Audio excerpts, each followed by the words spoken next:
Hey, Newsa-Cast listeners. Just want to give you a little information about the mission of the Newsa-Cast. Our mission stems from the mission of the Red Smith Banquet, and that mission was to support youth sports in the Fox Valley. Over the 57 years of its existence, we've been honored to give out over $1 million to various youth sports organizations throughout the Fox Valley. The Newsa-Cast is looking to continue that mission and support youth sports as well. You can help us do that by donating to the Newsa-Cast and the Red Smith Sports Banquet. On today's Newsa-Cast, we got a great one. The legendary Tommy Lasorda joins us. Tosh and I are excited to have him. Well, he might be RIP, but he came to the banquet in 1985. So Tommy Lasorda is joining us. We talk a little high school football playoffs coming up. It's that time of year. We sit down real quick with Paul Lecker at AppletonSportsPage.com and break down the high school playoffs coming up. Tosh and I still have our segments, an old look at new, and it's forgotten. I'm never forgetting. So what do you say, folks? Let's get this show on the road. And if you parents, if you love them and you feel that you want them to grow up to be outstanding people, talk to them. Let them know that you're in their corner no matter what. And if you give love, you'll get a lot more love in return. And if you have any aspirations of these youngsters playing professional baseball, please let them sign with the Dodgers.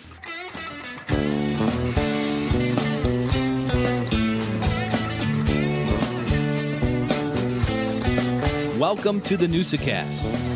What is a Newsa-Cast? It's where we bring local folk stories to life through conversation.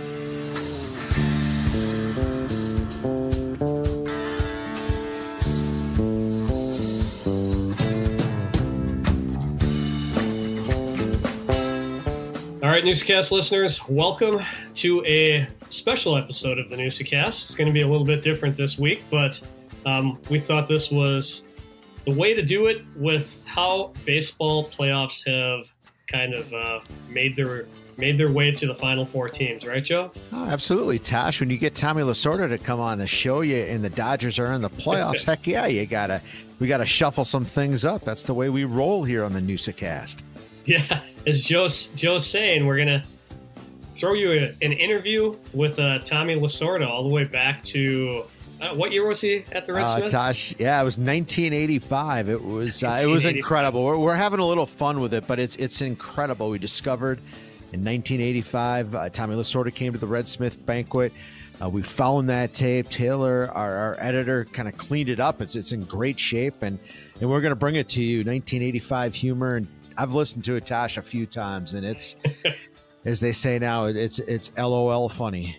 Well, anytime you have Tommy Lasorda, I mean, that guy could rail off a quote here and there like you can't believe, right? I mean, I remember one quote from him saying, I walked into the dugout and it was like the Mayo Clinic. He has 4 doctors, 4 trainers, a therapist. It was when I played, we had one trainer with a bottle of rubbing alcohol, and that was gone by the 7th inning because he drank it.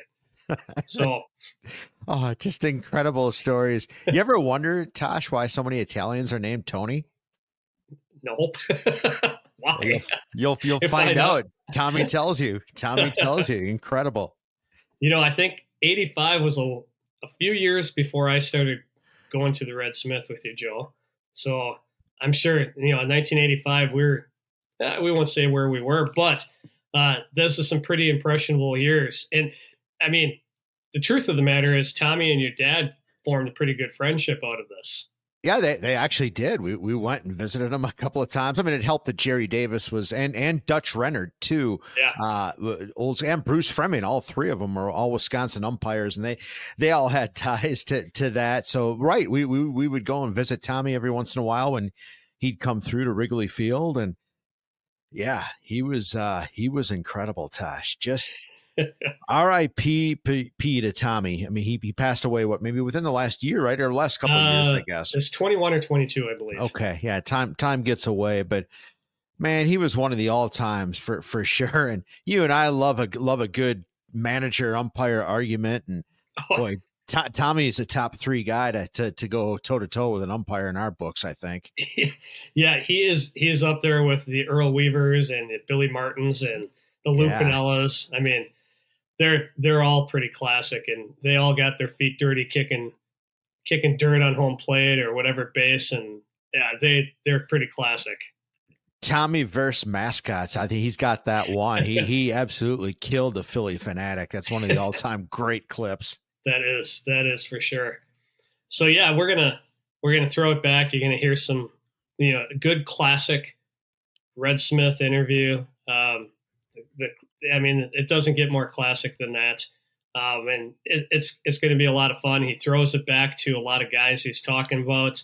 I believe, who were some of the, who was the award winner that year? Yeah. So we had Ray Meyer, who was a long time DePaul basketball coach, one of the all-time great coaches. He was there, but Max McGee was there as well. Tommy references him quite a bit, but yeah, that was one of the all-time great Red Smith banquets. Max McGee and Tommy Lasorda. I mean, those guys are legendary in their own, just in both fields, and it was incredible to have them together. And Tommy does a little bit of ribbing, and Tony Canadeo was actually in the crowd that night as well. So it was, wow.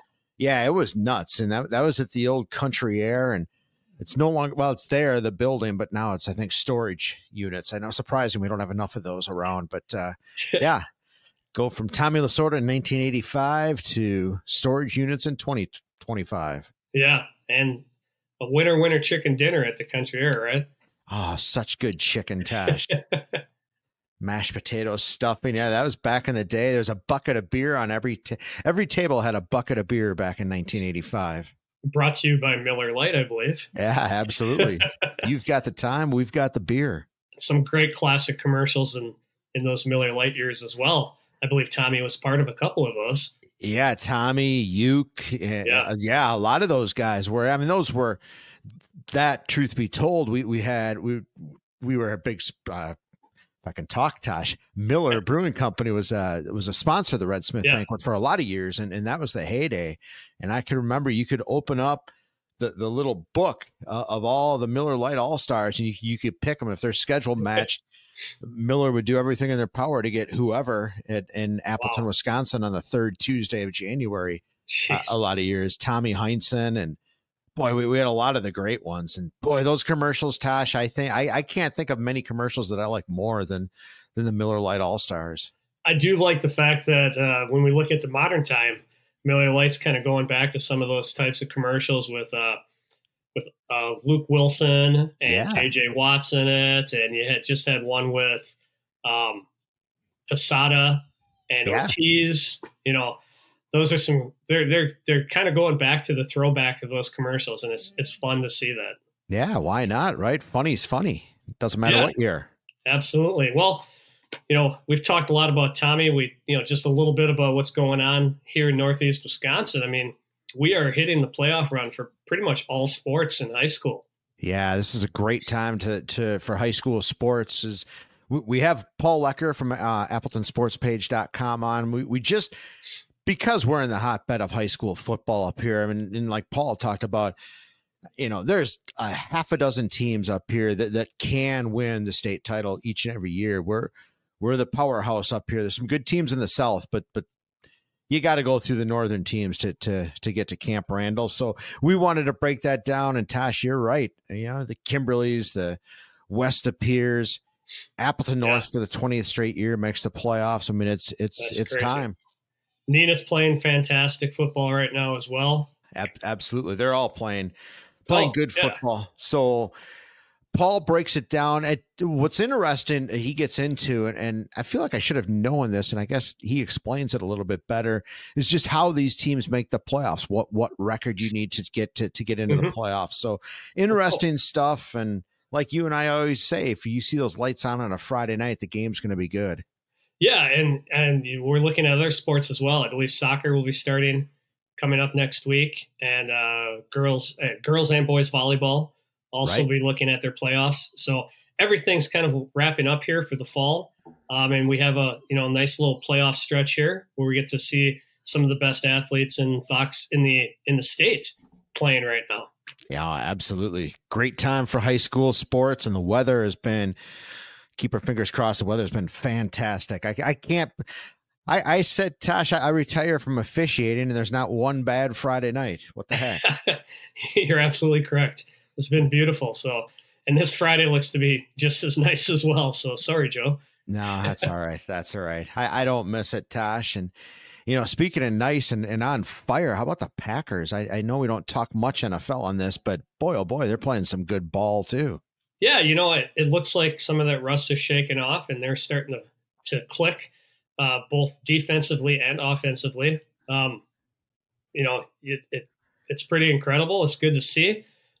It's the NFC North is looking like a tough division though. So boy, it's nuts. I mean, it's I think it's the best division in football right now. Far superior. It's in fuego. All of these games, these conference games, these divisional games are going to be intense.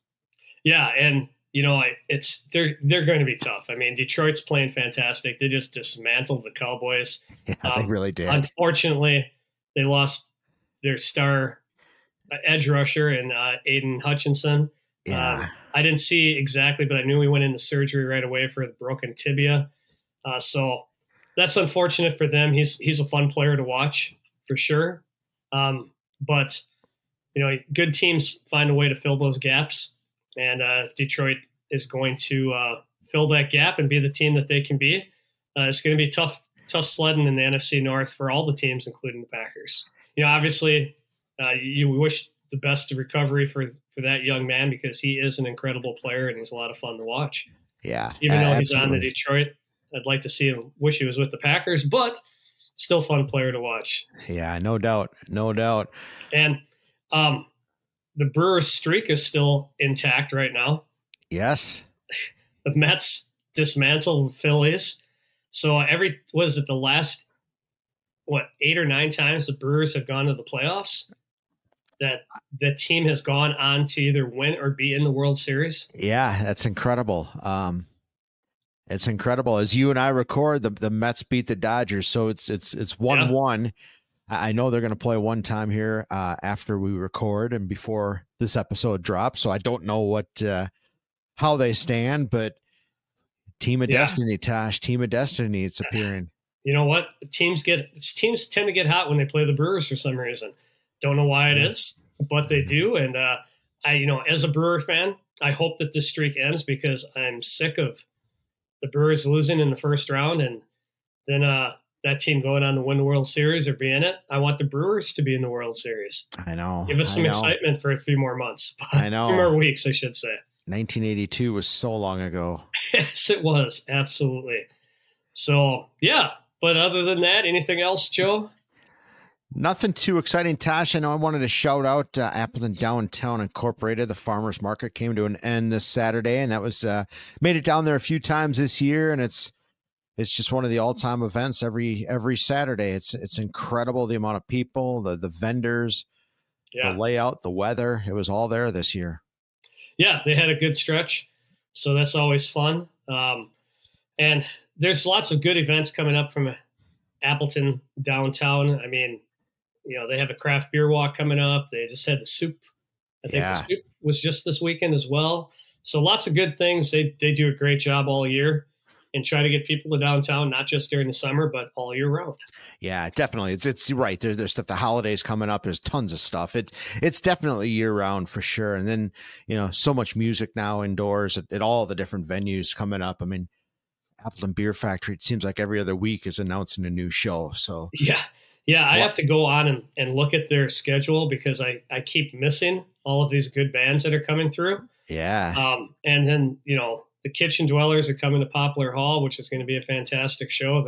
They're amazing. Yes. So, there's lots of good music and lots of good local music as well. Check out Eric Krieger's page and see if you can catch A-Town Unplugged or the Listening Party or his band. So, right. He's fantastic as well. In Diggstown, you always keep an eye out for them as well because they put on an excellent show.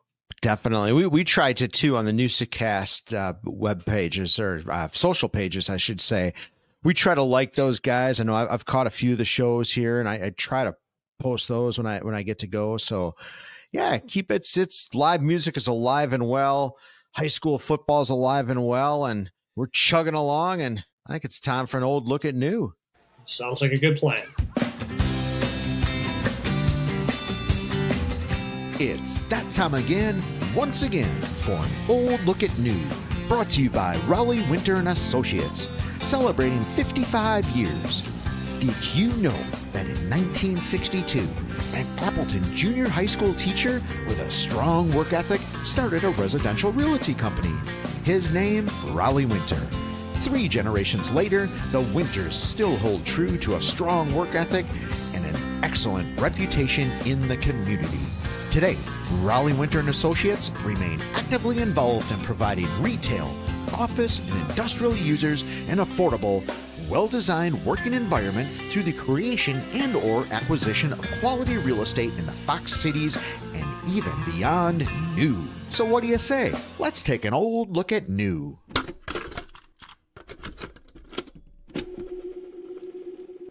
All right, Newsa-Cast listeners, it is time for that look at history that we like to do here in the Newsa-Cast.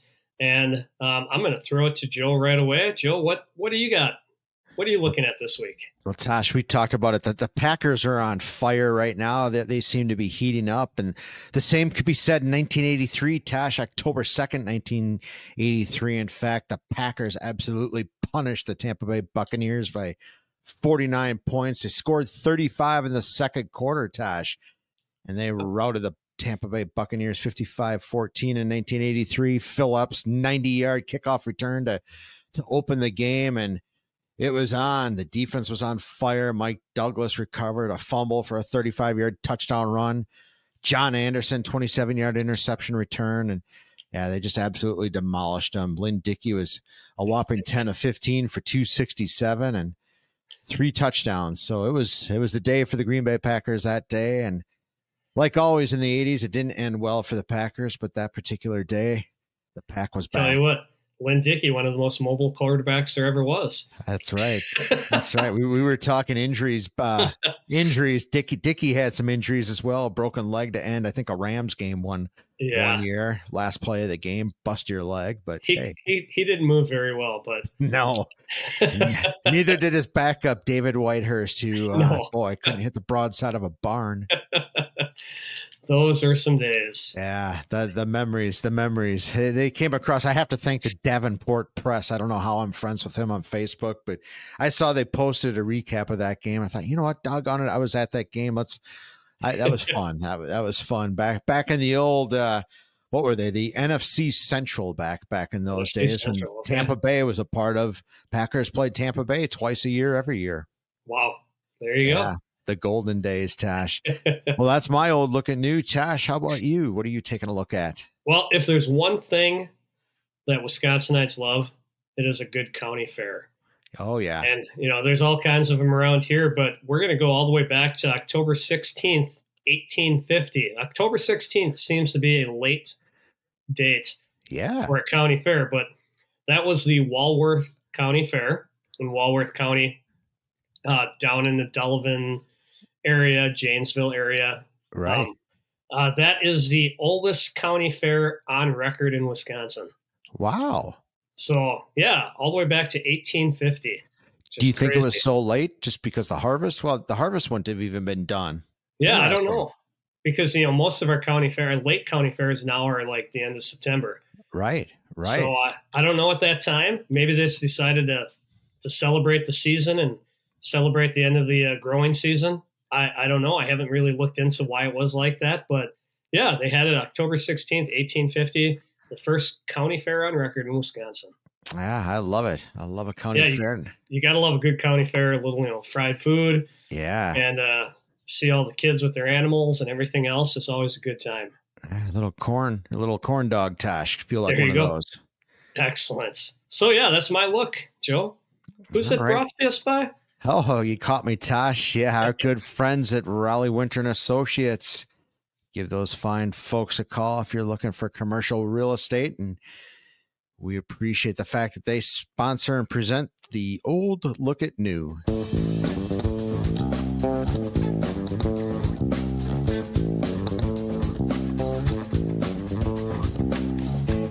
All right, folks, here is our quick interview with Paul Lecker from AppletonSportsPage.com. We are talking high school football playoff preview.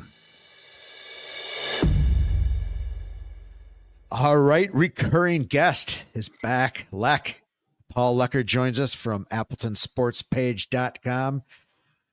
Took me a while, Leck, to get that. I screwed that up about 1 billion times when we first started recording the minute, but I finally have it down, the AppletonSportsPage.com. Welcome back. You're the number one recurring guest on the podcast.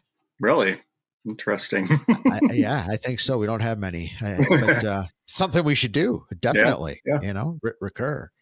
But we wanted to get you on quickly and talk. This is the best time there is in high school football. The weather's turning. The crowds are big. You know who's playing good football. You're heading into week 9 now. The table is pretty much set for the playoffs. There's a few things to shuffle out, and then the seedings come out, and boom, there you go. Week 1, level 1, it's all right there. And we wanted to get you on and just talk about that and kind of get your take and your pick on how do you see it playing out? Who are the teams? Kimberly and who? It's the same.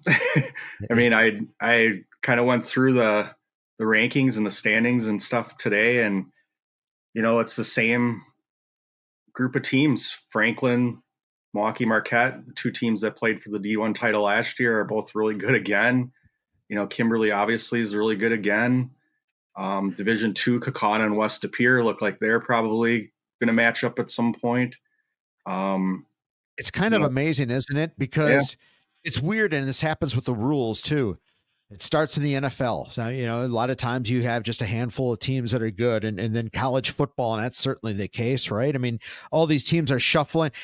High school football has now become what college football is, or whatever. That trickle has happened where you're right. It is the same teams. I mean, Kimberly's always tough, right? West De Pere is always tough. They have great coaches. Franklin down south, Arrowhead, those teams are always tough. They're in there. They're the, who's you're way better at college football than I am, but the 1s, the 2s, the powerhouses, that's what these guys are. Yeah. It's building a program. I mean, even you look at Appleton North, the team that, hasn't quite gotten over that hurdle of making it to state, but they're always there. And 20th year in a row now they're in the playoffs, and shout out right the minute we talked about that in the minute. 20th straight year for Rob in that program. Yes. And time gets away, but that is impressive. It is, and it's every team guns for them, yet there they are every year. And the same can be said with Kimberly. Kaukauna, maybe their success is a little newer than that, but when I used to work there years ago in the 90s, that was kind of when it started. And they went off for a few years, but now they've been back strong, and it's the second year in a row now, providing these teams win this week, as Nina, Kimberly, Kaukauna are going to end up tied for first place, having beat each other during the season. So, all 3 last year made good runs. They made it to level 3 or 4. Kimberly made it to level 4. So, they all are building this thing up, and it just encourages every young person that wants to play football in those towns to strive for that as well. And it just accumulates over the years. Yeah, it really does. They just keep stacking success. And we had Ryan McGinnis on a few weeks ago on the podcast and just kind of talked about, you're right, that culture, it's everywhere. It's built into the school. It's built into walking the halls. The facilities are incredible. I mean, when we graduated decades ago to where it is now, I can't even believe what these stadiums are. Yeah, it's incredible. When we're talking high school football this year, one of the most amazing things to me, at least, and I pretty much consumed my high school football through your Newsa Minutes script, and whenever we did Fox Valley Lutheran, my God, did they score a lot of points. Unfortunately, they give up a lot too, and they do cost them. I went to, I believe it was their first game of the year against Two Rivers, who was really good last year and aren't as good this year, but they just chucked the ball around. And the thing with this year too is the weather's been great every week.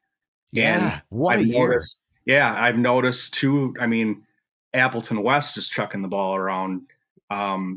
A lot of these teams, even Appleton North, which is traditionally a strong power running team, is relying more on their quarterback, because I think a lot of it is the weather's been so good, and this Friday looks no different. So Fox Valley Lutheran's an interesting team because they had that wild win against Xavier.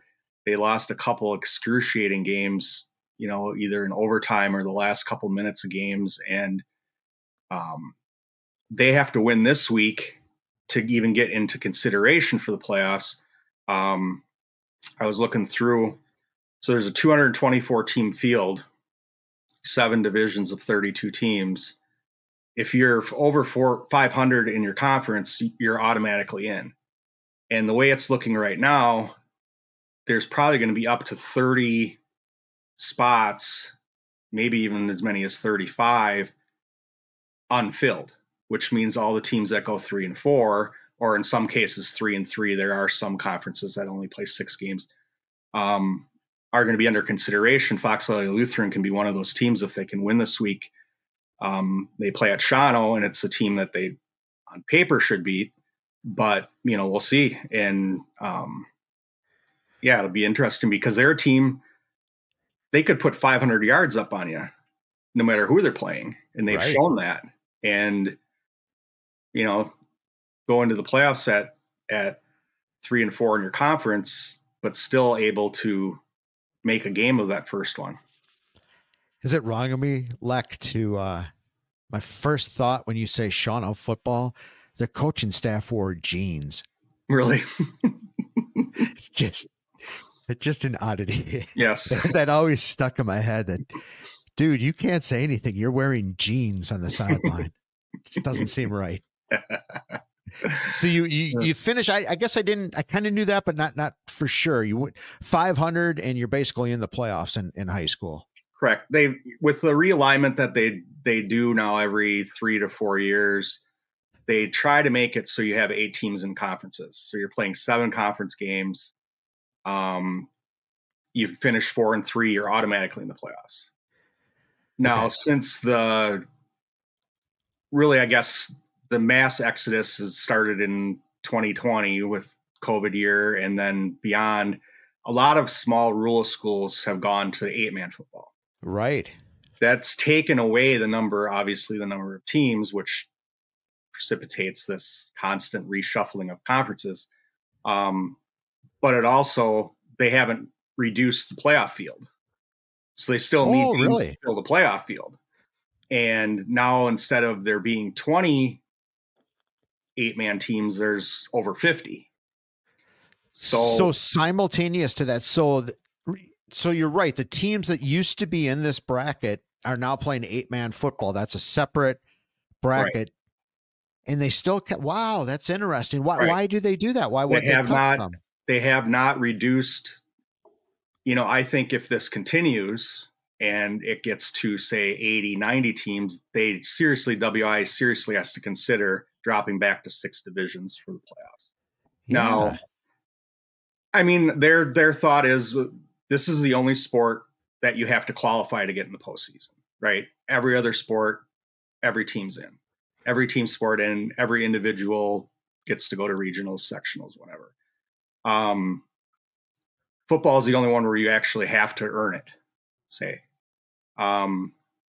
So there, I'm sure reasoning is, well, let's let as many teams into the postseason as we can, which I get.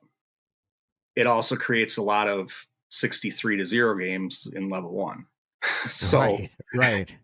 Nobody wants that either side, especially in the smaller divisions, where you're going to get these powerhouses like Stratford, who is now bumped up a division to Division 5, but is still probably one of the favorites to go to Madison again.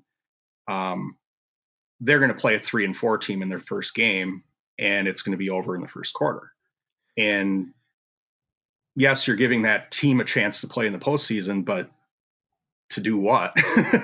Right. I think a lot of the upper level teams, like I meant, like mentioning Fox Valley Lutheran, this week, Xavier and Wapaka play. They're both 3 and 3 in their conference. So winners automatically in. My guess is the loser will also make it, but it's going to be the difference between, say, being a 6 seed or an 8 seed.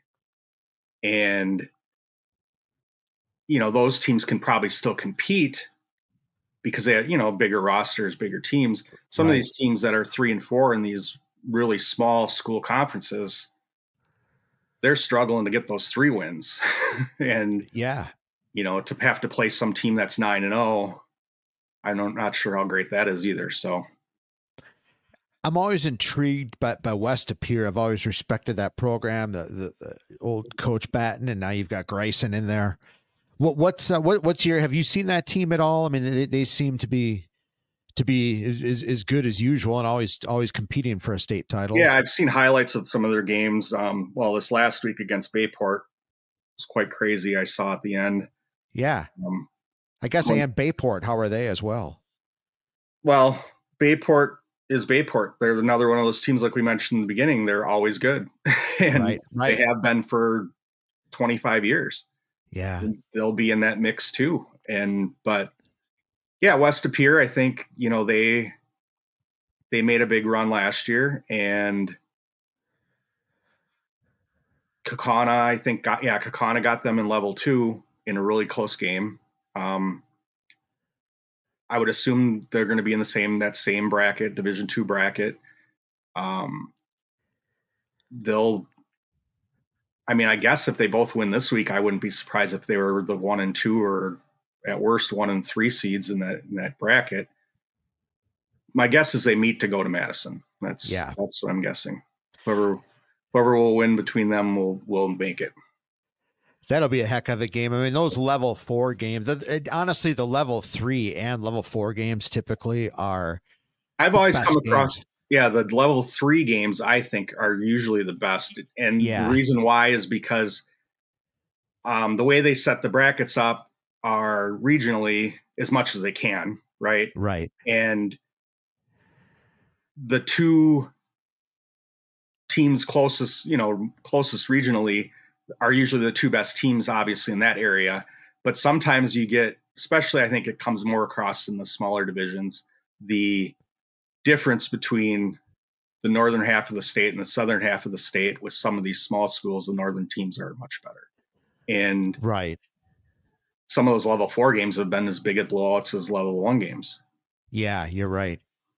My old officiating crew got 1 and 3 this year for football. Yeah. So that sets you up for state. So I think they may get to Madison to be cool. Yeah. Yeah. Retired a year too early, Leck.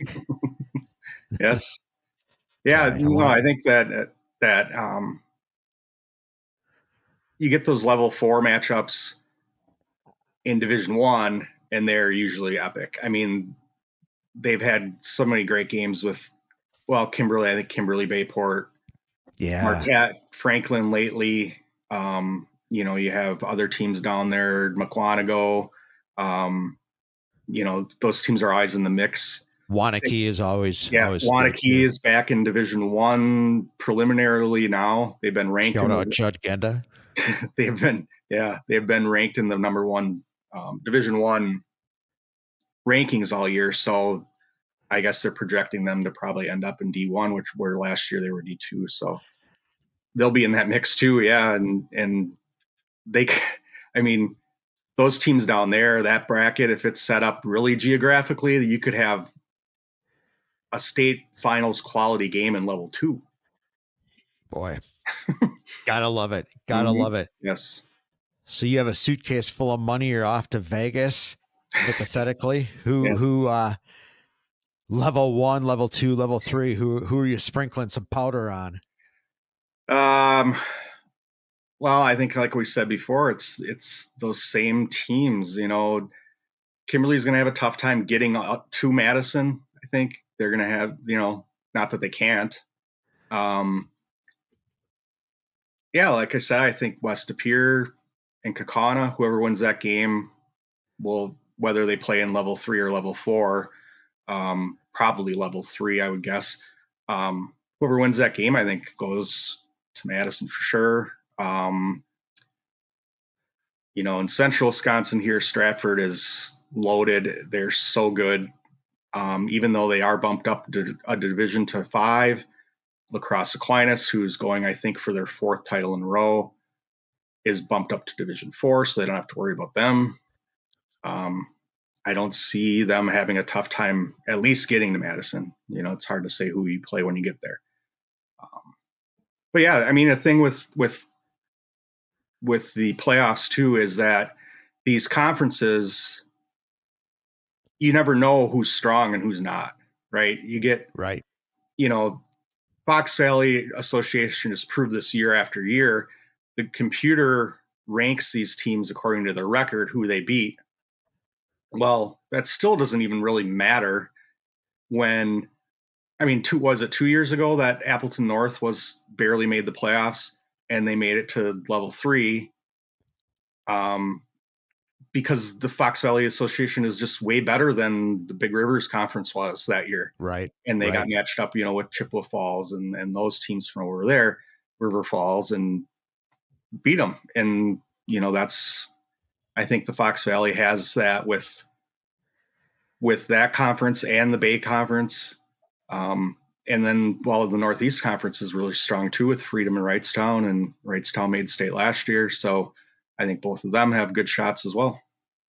I'm glad you touched on them. I forgot because those divisions too. I used to love reffing in that level because you're right. Wrightstown, Freedom, Little Chute, all of those teams are solid every year. Yeah, Little Chute's back in the playoffs as well, and Lux Casco. Yeah, they're a little down, I think, this year, but Farming's down. Freedom's undefeated. Wrightstown's only losses to Freedom, and Little Chute's only 2 conference losses are to those 2. So, they can definitely all make big runs. And Freedom is Division 4, Wrightstown's Division 5. I would assume Little Chute's probably Division 4 as well. So, we'll see Saturday when the brackets come out how it looks. Yeah. Boy, just some incredible year after year. It really is exciting, great football. I mean, your job has got to it's got to be kick ass on these I like Fridays. it when the weather is nice. Yeah, it's all about the weather. I'm kind of dreading the soccer game I have to go to today, but yeah, a little weird. I'm got to tell you, I like federal holidays from a letter carrier standpoint. Correct. Yep, for sure. Well, Leck, it was awesome for you to come on. Actually, I learned a lot, or at least got some things clarified on how the playoffs work exactly. And then that was a good quick recap of the teams in the area, and not to really anybody's surprise, but we all know there's some great football. So you see those lights on a Friday, Saturday, stop by, and it's going to be one hell of a game. Yeah. So thanks, Leck. You bet. Thank you.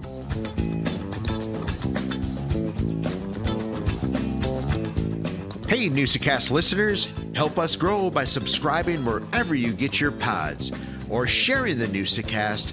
Follow us on Facebook, X, TikTok, or Instagram. Northeastern Wisconsin Sports Advancement is a 501c3 organization.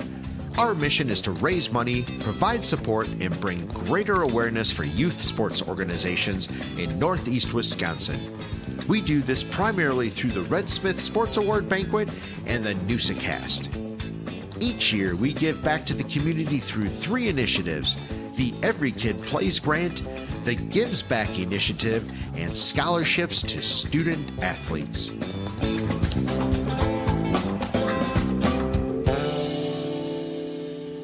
All right, Tosh, a big thank you to Paul Lecker. Nice segment on high school sports. Catch all of Paul's work at appletonsportspage.com. And don't forget to go to the Newsa-Cast YouTube page for excellent content as well. Well, Tosh, we're going to do the show just slightly out of order. Usually we go into a throwback, but the throwback is going to be our main feature, our main interview, because it's the one and only Tommy Lasorda. But we can't not do our favorite segment. It's Forgotten and Never Forgetting. So we're going to take a little crack at that segment, and then we're going to end the show, folks, for you with Tommy Lasorda. But before that, Tosh, what's forgotten in your world? Well, I'm going to let somebody else forget a little bit because it didn't happen to us, but I know enough people down in the Florida area to have back-to-back hurricanes. Want to forget this hurricane season. We've had a lot of major damage. My brother lives in Sarasota. We have some people we know in Tampa. One of my favorite cities, Asheville, North Carolina, still got hit by it, as well with the rain. This has been a tough stretch for Floridians in general, right? boy, it's been nuts. Those back-to-back hurricanes like that. You're right, just devastation. And you're right, thoughts and prayers to all those folks. I know some people too in all those spots, and I can't imagine. I kind of like it up here in the Midwest, Tosh. We might get a tornado here and there, or a bad thunderstorm, but for the most part, we don't have to deal with stuff like that. Yeah, absolutely. It's pretty incredible to see the damage that is to that Gulf Coast area. So, they clean up after one, they clean up after the second. Hopefully there's no cleanup after a third one, because hurricane season isn't over yet, unfortunately. Yeah, it's long lasting, and it was weird. I thought maybe this, I don't pay that close attention, but the way that formed up in the Gulf, that was that seemed to come from a different direction. Yeah, it's a little unusual. Remember, that's hurricane, and the amount of rain is like a 1 in 1,000 year event. There are places that got 18 plus inches of rain in less than 24 hours. So yeah, it's nuts. Yeah, absolutely crazy. But anyway, Joe, what do you want to forget? Well, Tosh, you mentioned these guys earlier, and I never knew that I had forgotten. I guess I never even knew. So maybe I'm tweaking the term a little bit, but holy cow. We knew the Kitchen Dwellers were coming to Poplar Hall, and I have been nonstop listening to these guys for 2 weeks. I'm going to spin class listening to them. I'm getting weird looks as I'm delivering mail because can't help myself. They're incredible, and they're coming to Poplar Hall on Tuesday, the 22nd. I'm going to be there. I'm fired up. I cannot wait to get down with these guys. And again, it's just, if any of you have forgotten, and I think we try to shout this from the mountaintop to everybody, go to Poplar Hall, man. These shows are nuts. Yonder Mountain String Band, and I, the Newsa-Cast started with Keller Williams. I mean, Dark Star Orchestra, unreal. Delvin Lamar, and these guys, Kitchen Dwellers. I'm without seeing the show yet, Tosh, I think this is going to be my favorite show. I am just fired up for these guys. Yeah, if you have not listened to these guys, they are amazing. I believe they're out of Colorado. They're excellent. So, if you haven't got a ticket, get a ticket. If you haven't listened to them, jump on Spotify or wherever you listen to your music and check them out. They're a lot of fun. Spotify for sure. There's 3 live shows. I've been listening to them nonstop, and yeah, you're right. They're all from a couple of guys from Colorado, a couple of guys from Montana. They're just, they call themselves, they're just country hicks, but God dang, can they play? And it's it blows me away that the show as Poplar Hall gets. I think we still need to try to find the guy that started Poplar Hall. He amazes me all the time. Yeah, at least get their music guy in for sure. Yeah, exactly. Whoever that is. Yeah. Kudos to that guy. Incredible work. Well, Tosh, you and I decided to never forget together on this one, I think appropriately, and it's going to be a little setup into Tommy Lasorda, who we have coming up, came to the Banquet in 1985. But you and I mean, it's been a big part of our life. We've had a lot of great experiences in the world of baseball, and baseball managers, and Tommy Lasorda, man, how can you forget? You just cannot forget the personalities of a major league manager. Yeah, Tommy Lasorda is that classic baseball manager. We really, I can't say we don't have that manager anymore, but we don't have those personalities. Maybe they're just not as highlighted as much as they were back then. He was a classic baseball manager. They broke the mold when Tommy came in. He was a Dodger through and through. He bled blue. He's up in that, that he's great with the Dodger big Dodger sky. In the sky, Tosh. Yeah, the big Dodger in the sky. So he go on YouTube, check out Tommy Lasorda arguments, check out Tommy Lasorda quotes. They might not be quite as out there as Yogi Berra, but they're pretty out there. He did a nice job. I always get hungry for Italian food.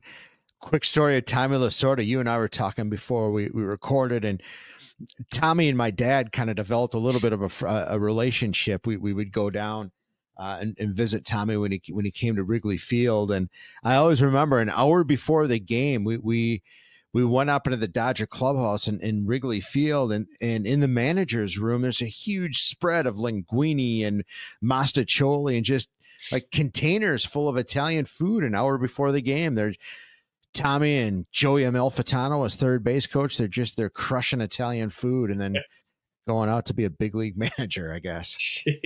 Isn't there a quote that goes something like, "Yeah, I eat when we win to celebrate. I eat to drown my sorrows when we lose. And when we don't play, I eat because I'm lonely."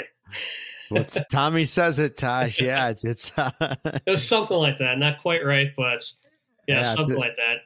He also didn't he also say at one time he goes, "Yeah, my wife told me that I love baseball more than I love her." And he says, "You might be right, but I love you more than I love football and hockey." Yeah, absolutely. Facts. Facts indeed. Facts indeed. Well, Tommy, it comes through loud and clear. So folks, enjoy this special one. We're really, really happy to capture this. We don't have any video of it. It's only in audio form. So Tommy Lasorda at the 1985 Red Smith Banquet at the Country Air in Appleton, Wisconsin. And I got to mention, too, Bob Lloyd. For any of you remember, he was a longtime character, a longtime radio, high school play-by-play announcer. He was the MC for a lot of years at the banquet. And it's a great introduction by him. It's cool to hear his voice as well. He tells a typical Bob Lloyd joke that you can't miss. So enjoy this one, folks. It's pretty special to us.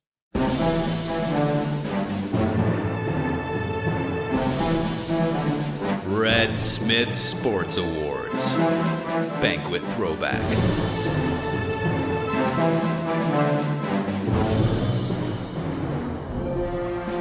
The Red Smith Award, of course, goes to someone who has made some unique contributions to sport in Wisconsin and also epitomizes the great values that Red Smith exhibited.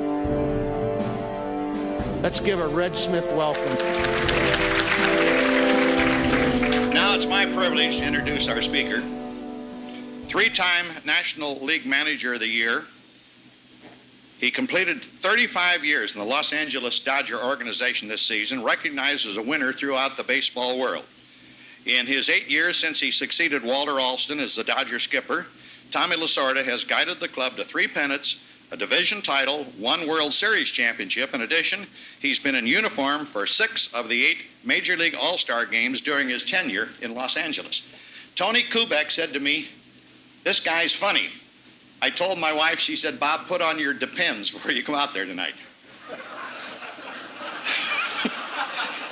Okay, here he is, our great friend, Tommy Lasorda.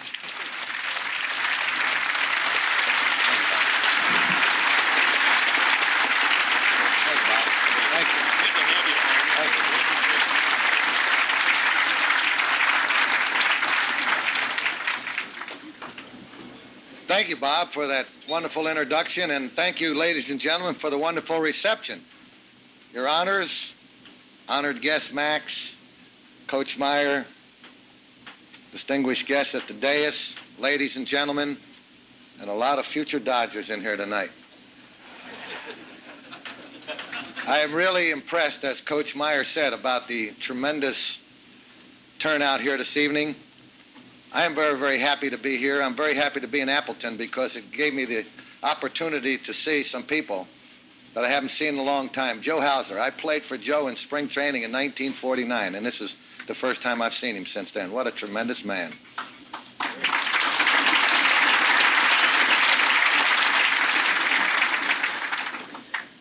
My mind was reflecting back when Frank Howard was a rookie, and I used to throw batting practice to him when he was getting ready to report to the Green Bay Club. What a tremendous athlete and a tremendous man he has been, and it's great to see Frank, believe me. I got to see John Van Kuyk, a man that I had played with a number of years ago, Tony Kubek, who was my teammate a number of years ago, and then to see the great running back of the Green Bay Packers, that outstanding Italian, Tony Cannadale. What a tremendous guy.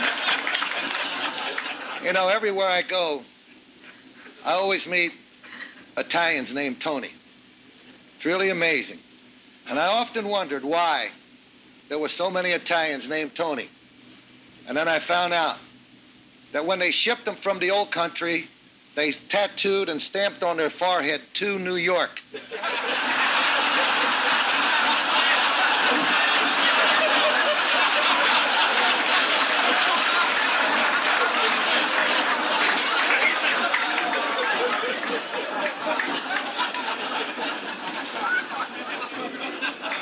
one thing, somebody did a hell of a job here tonight. They packed 1,400 in a room that holds 900. And if we stay a little bit longer, Bruce Fromming and I might be in good shape. You know, I've heard a lot of people criticize this man who was our Toastmaster this evening. And I've heard some nice things about the man. And I think I should tell you. He may be embarrassed if I tell you this. But his wife told me something that was very, very impressive. She said, Tommy, he's one of the most generous men I ever met in my life. She said, every year, this man wants to give $10,000 to the family of the unknown soldier.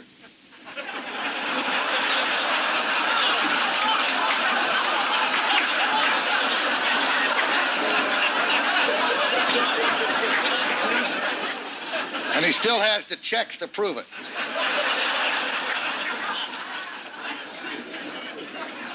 Coming here tonight, I knew one very important thing, that I was going to get to see two of my dear friends who umpire in the National League. I knew that because I knew they're both from Wisconsin. And when I went to bed last night, this was on my mind. And I had a dream. I dreamt that I was up in heaven walking with the Lord. And I saw Dutch Renner with the ugliest woman I have ever seen in my life. I mean, no, seriously. This woman was really and truly ugly. And I said to the Lord, I said, why? This man is in heaven. Why should he be with this ugly woman? And the Lord said, Tommy, you really didn't know Dutch that well. He wasn't that good on earth, and this is his purgatorial penance. I said, I could understand that, Lord. And we walked a little further, and I saw Bruce Fromming with Bo Derek. And I said, Lord, Lord, Bruce must have been real good. And he said, no, Tommy, Bo was real bad.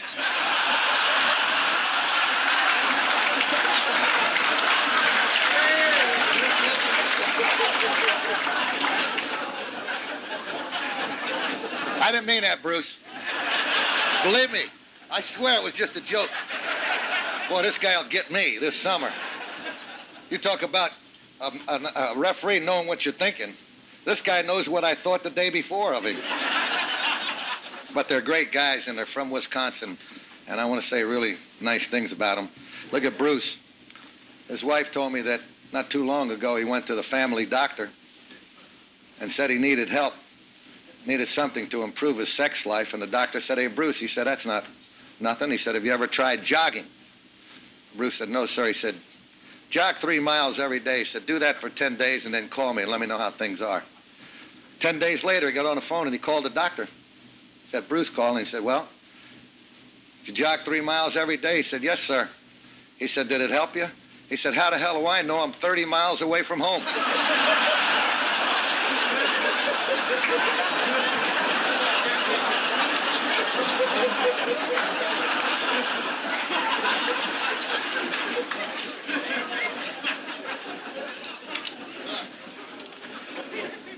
When I left home to come here, my wife said to me, she said, you're not going out and make another speech, are you? I said, yes, I have to go to Appleton. I've never been there. And she was kind of upset about me leaving again. She said, you know, Tommy, I finally realized after being married to you for 34 years that you love the Dodgers in baseball more than you do me. I looked at her, I said, yeah, but I love you more than I do football and basketball.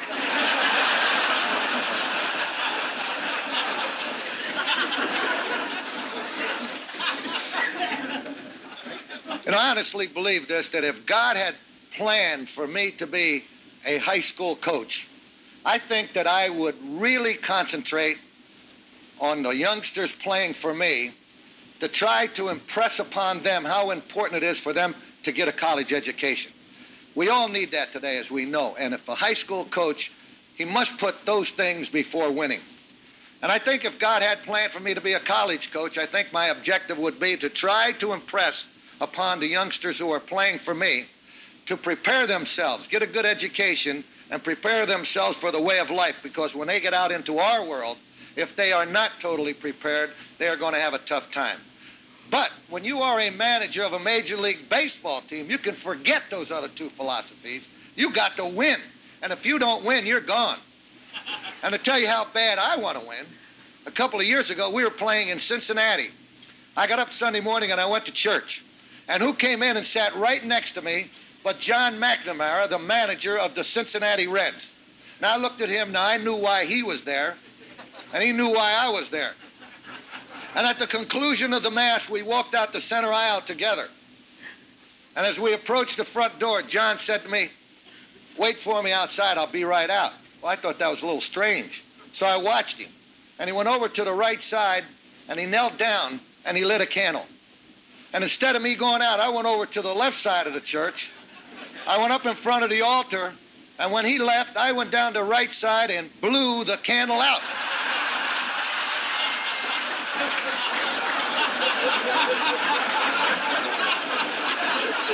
I knew one thing. He was not lighting that candle for a dead relative. And all throughout the game, I kept hollering, "Hey, John, it ain't going to work. I blew it out."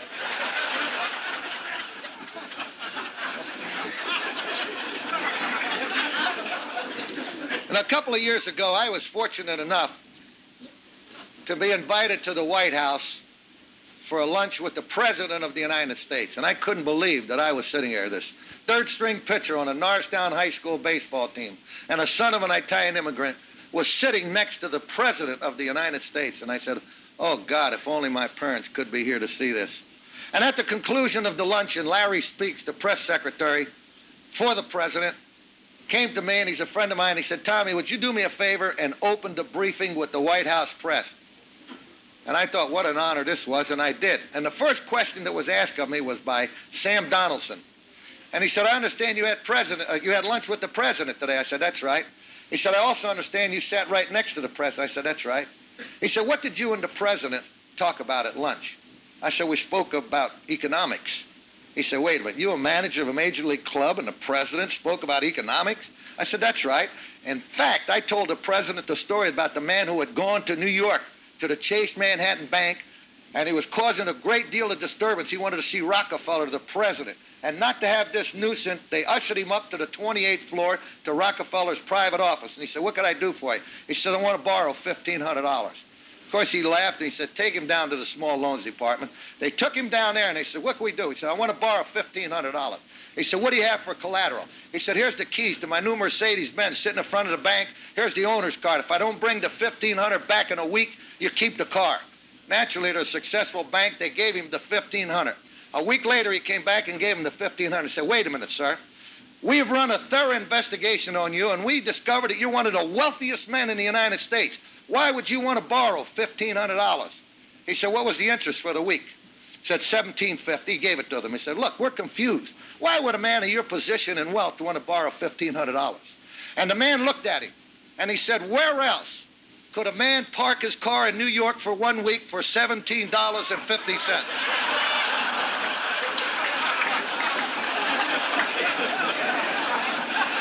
That is economics.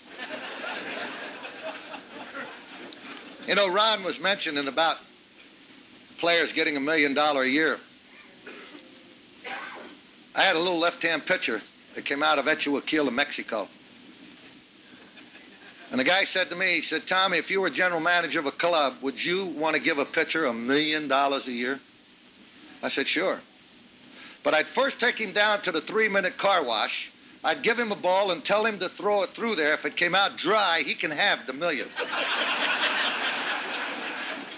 So I told Fernando, I said, "Fernando, you've been in this country 1 year now. You've got to learn to speak English." I never heard the guy speak English, 1 whole season. He learned. The first word he learned was million.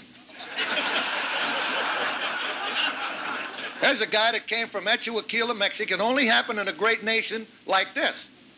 4 or 5 years ago, his alarm clock was a rooster. And about 6 months ago, he wrote out a check, and it was returned. And on the back of it, it said, "Sorry, insufficient funds. Not yours, but ours. The bank couldn't cash it." Steve Sachs signs a 5-year contract for $3 million. When he got finished signing, I said, "See that, Steve? If you could have thrown, you'd have got $5 million. Here's a guy that 27 times caught a ground ball and missed the first baseman completely. I called him in one day. I said, Saxy, I got this whole thing figured out. He said, you do? What is my problem? I said, there is a conspiracy to kill me, and they hired you.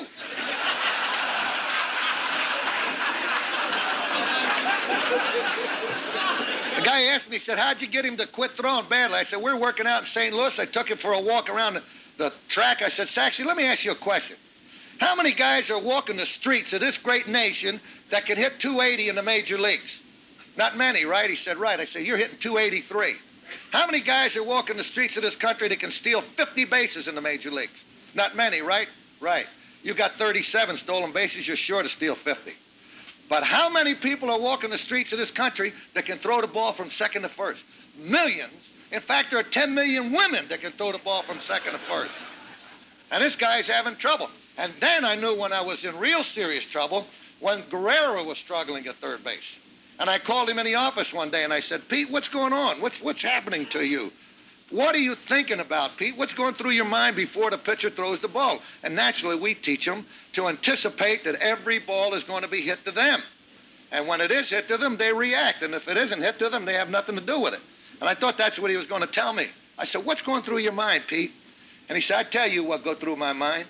He said, I get down in this position, and before the pitcher throw the ball, I look up into the heavens, and I say, God, please don't let him hit the ball to me. And then he said, I look up again and say, and don't let him hit it to Sax either.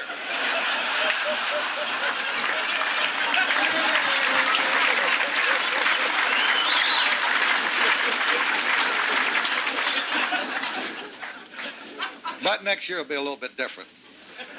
Pete will be willing to play third base.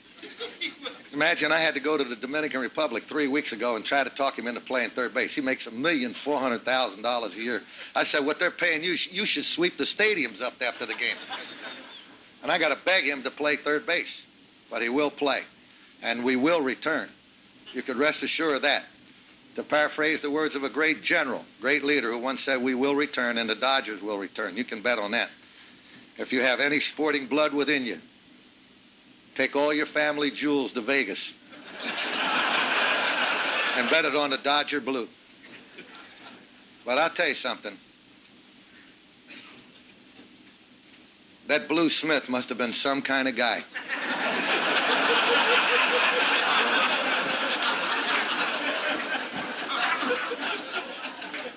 I think all of us, when it's time for the big Dodger in the sky to call us, I think the one thing that we would like to leave behind is that people will remember us. And I think that's happened to Blue Smith here tonight.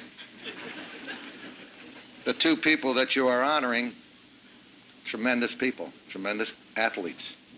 I was there when Max McGee played in the first Super Bowl in Los Angeles and was the star, the most valuable player.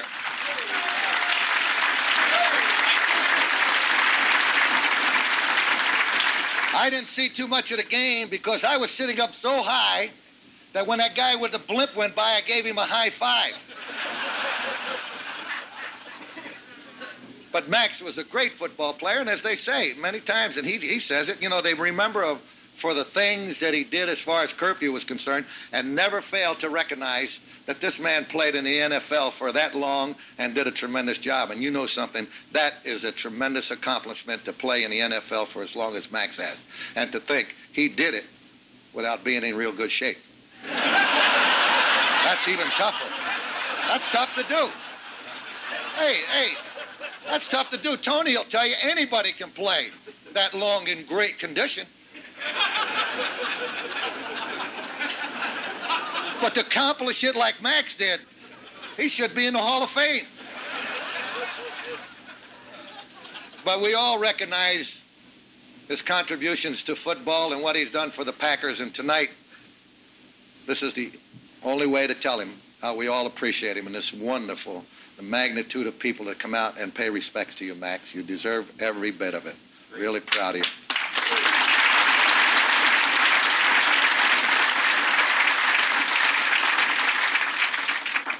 This gentleman on my left, 42 years. Can you believe that? When I replaced Walter Alston as the manager of the Dodgers, a writer interviewed me. He said, Tommy, you're replacing a man that's been there for 23 years. He said, do you hope to match that record? I said, hey, buddy, all I want to do is live 23 more years.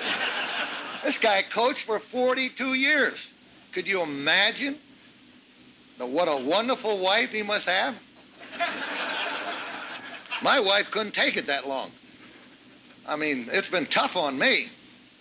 I have a problem. When we win, I'm so happy that I eat a lot. And when we lose, I'm so damn mad that I eat a lot. I think the coach used to be like that until he lost all that weight. But I'm very, very proud and honored that, and since the first day I've met him, I've really gone all over the country and told people how proud I was to meet one of the greatest college basketball coaches that ever lived, Ray Meyer. We love him. Yeah.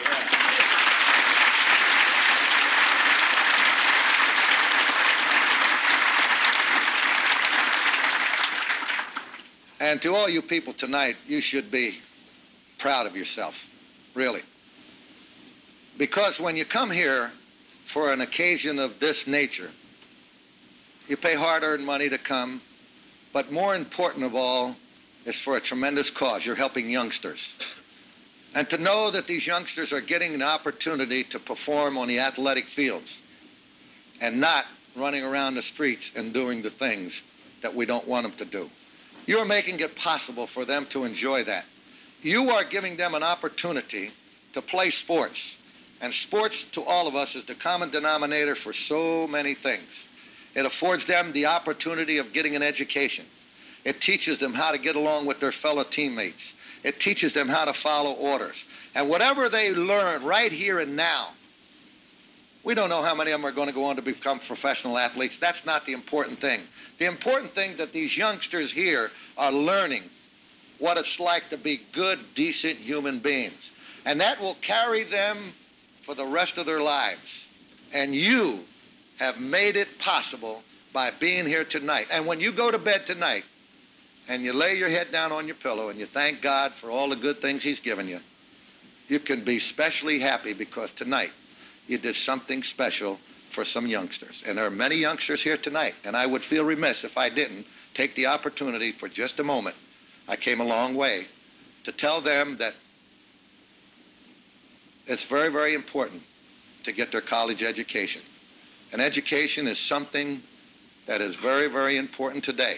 And if they have aspirations and dreams and hopes of playing in the major leagues or playing in football or whatever the sport may be, do not put all your eggs in one basket, because if you're fortunate enough to get signed and play professional sports, and God forbid you're to get hurt, and you can no longer perform on the athletic fields, what do you have to fall back on?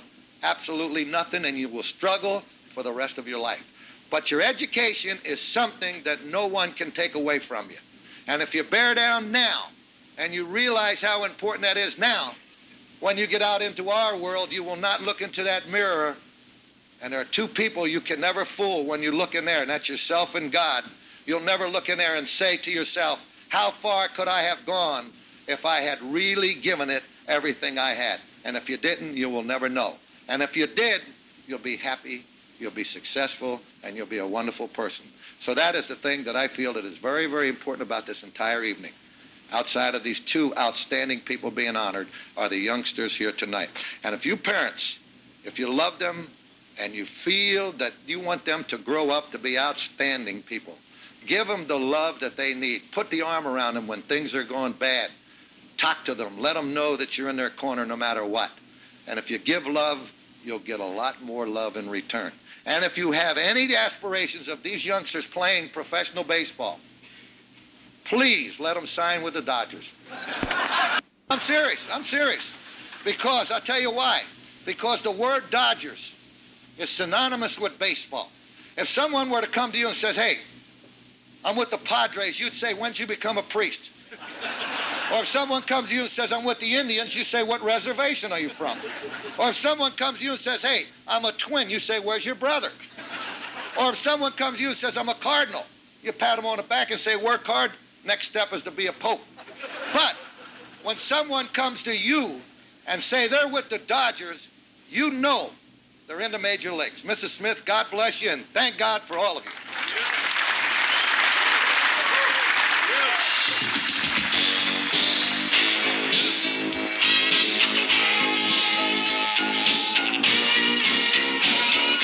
Welcome to Miller Time.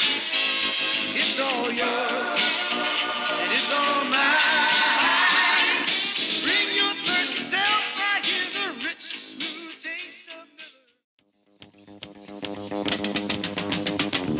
This pre-recorded program of the 20th Annual Red Smith Sports Award Dinner has been brought to you by LBJ Distributors. Welcome to Miller Time.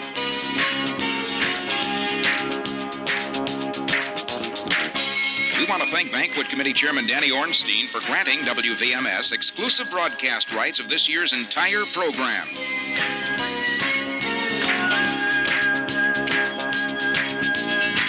WVMS, News Talk Radio for Appleton. WVMS means sports with Bob Lloyd and local news with Bill Day. WVMS is CNN Radio for the Fox River Valley and your station for Chicago Cubs baseball. This is Jim Shador, and you're listening to WVMS Appleton, AM 1570.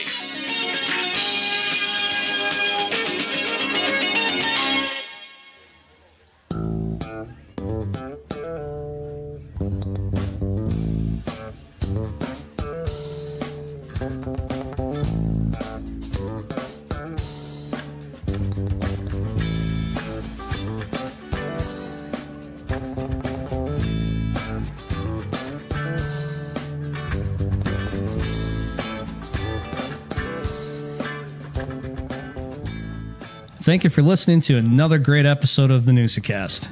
We'd really appreciate it if you hit up our social pages, subscribe, like, follow, and don't be afraid to engage. Head over to our YouTube channel to get exclusive content like the full interviews and speeches from the past Red Smith banquets. A huge thank you to Diggstown for all the music in today's episode. Catch a gig or find them on Spotify.